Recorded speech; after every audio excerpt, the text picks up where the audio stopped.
Hammani muborak Ramazon hayiti bilan tabriklayman. Bu shirinliksiz hayit dasturxoningiz to'kis bo'lmaydi. Birinchi turdagi chakchakimizni xamirini xuddi shu shaklda kesib olib, o'rtasiga yog' surib, shunday shaklda kesib chiqamiz. Zubachitska yordamida o'rta olovda pishirib olamiz.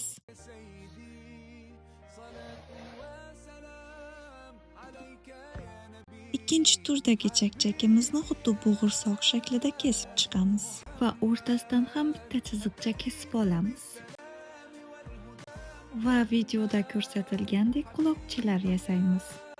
Uchinchi turdagi chakchak esa oddiy somoncha shaklida. Chakchak qiyomi uchun 3 piyola shakar, 2 piyola suv solib, 3 osh qoshiq asal, limon va kislota ishlatamiz. Sizga qaysi biri ko'proq yoqdi? Kommentariyada fikringizni qoldiring.